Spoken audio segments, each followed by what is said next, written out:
अस्सलाम वालेकुम students, welcome to the class. आज हम लोगों ने सप्लाई फंक्शन और फंक्शनल इक्वेशन ऑफ सप्लाई को देखना है।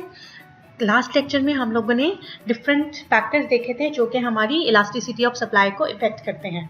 लेकिन जिस तरह से हम लोगों ने डिमांड का फंक्शन और डिमांड की फंक्शनल इक्वेशन को डिराइव किया था, सिमिलर पैटर्न पर हम लोग आज अपनी सप्लाई के फंक्शन को और सप्लाई की जो फंक्शनल इक्वेशन है उसको डिराइव करेंगे। जैसे कि आप लोग अब तक सीख चुके हुए हैं कि जो कानूनी रसद है वो प्राइस के साथ पॉजिटिवली कनेक्टेड है। इनके दरमियान बराह रास्त ताल्लुक पाया जाता है, जिसकी बिना पर जब भी कीमत में इजाफा या कमी होती है, साथ ही साथ हमारी सप्लाई में भी इजाफा और कमी वाक़या होती है।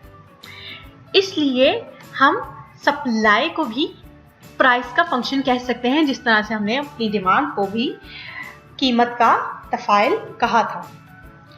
बाज़ औक़ात शय की सप्लाई में तब्दीली कीमत की बजाय मुख्तलिफ अवामिल की वजह से होती है। उनकी इलास्टिसिटी भी इफ़ेक्ट होती है इन तमाम तर दीगर अवामिल के ज़रिए, जो कि हमने पिछले लेक्चर्स में बगौर देखे थे, बड़ी डिटेल में देखे थे, जिसमें कामाल, टेक्नोलॉजी और आपके कॉस्ट ऑफ प्रोडक्शन वगैरह हैं। जब इनकी प्राइसेस बढ़ती हैं या घटती हैं तो ये हमारी सप्लाई को डायरेक्टली इफ़ेक्ट करते हैं।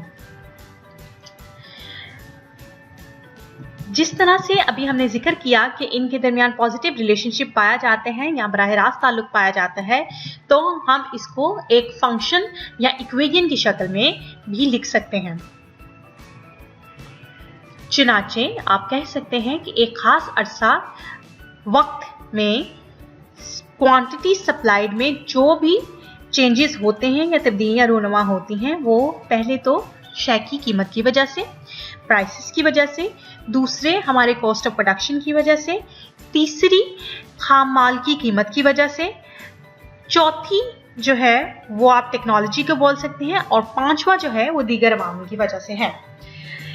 जब हमने अपने डिमांड के फंक्शन को डिराइव किया था तो कुछ इस शक्ल में हमारे पास इक्वेशन आई थी। इसी तरह से ये तमाम तर फैक्टर्स जो हमारी सप्लाई को इफेक्ट कर रहे हैं, जब हम फंक्शनल फॉर्म में लिखेंगे तो हमारी इक्वेशन सप्लाई फंक्शन के लिए कुछ इस तरह से डिराइव होगी, जो कि QS is equal to F bracket prices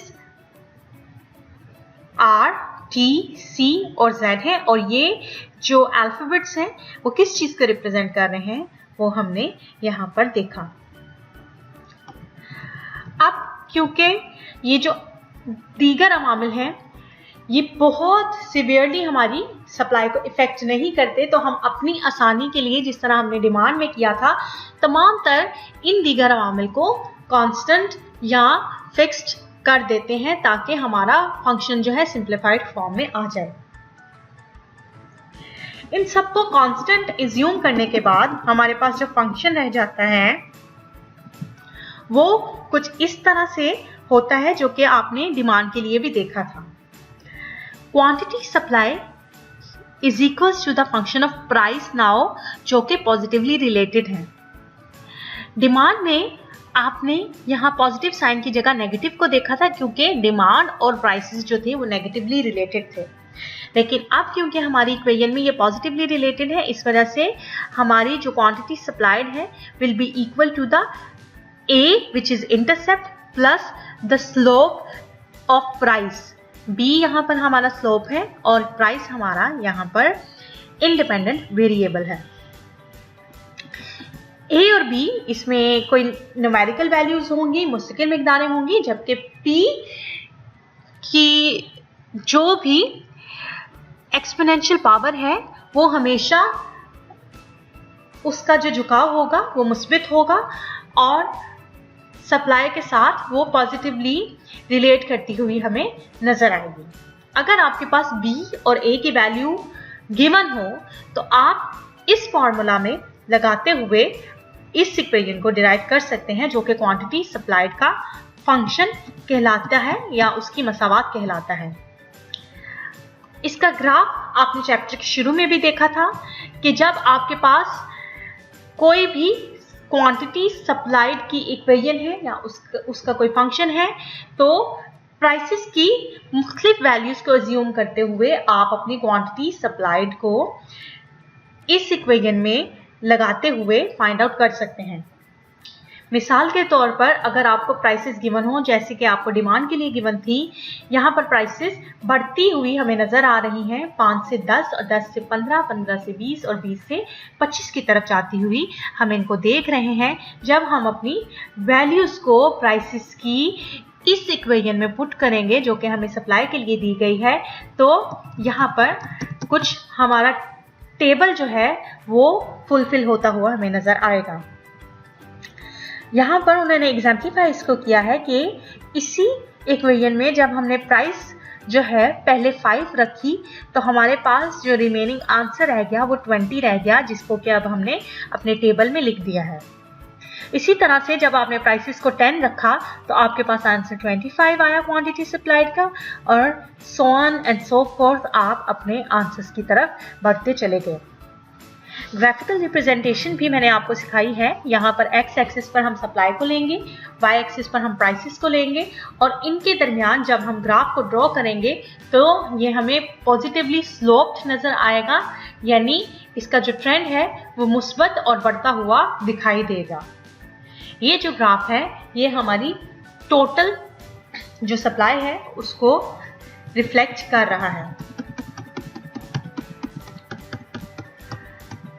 अब क्योंकि हमने डिमांड की जो इक्वेशन थी उसको भी डिराइव करना सीखा था, यहाँ पर ये भी बात इंपॉर्टेंट है कि हम जो सप्लाई की इक्वेशन है उसको डिराइव करना भी सीखें। अभी जो टेबल हम लोगों ने डिस्कस किया है हम उसी को लेकर चलते हैं, उससे भी हम अपनी सप्लाई की जो इक्वेशन है उसको डिराइव कर सकते हैं। यहाँ पर जो गोशवारा है सेम फॉर्मूला हम इस्तेमाल करेंगे जो कि हमने डिमांड के लिए इस्तेमाल किया था। इसी गोशवारे से हम अपनी प्राइसेस और क्वांटिटीज की वैल्यूज को निकालेंगे, यहाँ पर लगाएंगे तो हमारे पास सप्लाई का जो फंक्शन है उसकी जो इक्वेशन है डिराइव हो जाएगी। डिमांड के लिए भी आपने यही इक्वेशन पढ़ी थी जिसमें हम initial quantity minus the current quantity लेते हैं। ये जो फंक्शन आपको यहाँ पर नजर आ रहा है न्यूमिनेटर में, ये यहाँ लेफ्ट हैंड साइड पर डिनोमिनेटर में था, यहाँ पर ये Q2 माइनस Q1 यहाँ डिवीजन में था, जिसको हम दूसरी राइट हैंड साइड पर लेकर गए तो ये यहाँ पर जाके मल्टीप्लाई हो गया। यहाँ पर अब जो हमारी इक्वेशन है वो Q2 minus Q1 divided by P2 minus P1 है। ये हमारा Q2 और P2 हमारा थर्ड इंटरवल है, इसको हम मल्टीप्लाई करेंगे P माइनस P1 से, जिससे कि आपको आपकी सप्लाई की जो इक्वेशन है वो मिल जाएगी। यहाँ पर आप देखें कि जो हमारा P1 है वो 5 है, क्योंकि इनिशियल अब हमें अपनी क्वांटिटी पता नहीं है, अब हमने इसी फंक्शन को डिराइव करना है। इस वजह से हमारी जो फर्स्ट एवर प्राइस है वो 5 है, उसकी हम वैल्यू यहाँ पर लगाएंगे। P2 यहाँ पर 10 है, Q1 यहाँ पर 20 है, Q2 यहाँ पर हमारे पास 25 है। जैसे ही इन तमाम तर वैल्यूज को हम अपने इस इक्वेशन में या अपने इस फार्मूला में इनपुट करेंगे तो you'll get to know कि जो हमारे पास रिमेनिंग फंक्शन रह जाएगा वो कुछ इस तरह से होगा, Q minus 20 is equals to P minus 5। जब हम इस इक्वेशन को एडजस्ट करेंगे तो 20 क्योंकि दूसरी साइड पर जाकर प्लस हो जाएगा, तो 20 minus 5 equals to 15। Positive sign इसका इसलिए है क्योंकि बिगर जो न्यूमेरिकल नंबर है उसके साथ पॉजिटिव है, इस वजह से ये पॉजिटिव शक्ल में हमारे पास आ गया। P क्योंकि ऑलरेडी पॉजिटिव था राइट हैंड साइड पर, तो जो रिमेनिंग सप्लाई इक्वेशन रहेगी वो अल्टीमेटली कुछ इस तरह से है, QS is equals to 15 plus P। यही एट लास्ट हमारे पास फंक्शन डिराइव होता है स्टूडेंट्स, जिसको के हम सप्लाई फंक्शन या सप्लाई इक्वेशन कहते हैं।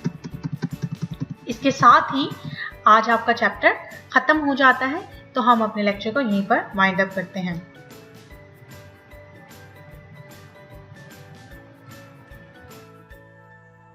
आई होप स्टूडेंट्स आपको आज का लेक्चर अच्छा लगा होगा और आपको समझ भी आई होगी। अगर आपके किसी भी किस्म के कोई सवालात हैं या आपको लेक्चर में कोई कन्फ्यूजन है तो कमेंट बॉक्स में अपने क्वेश्चन ज़रूर लिखिएगा ताकि मैं उनको आंसर कर सकूं।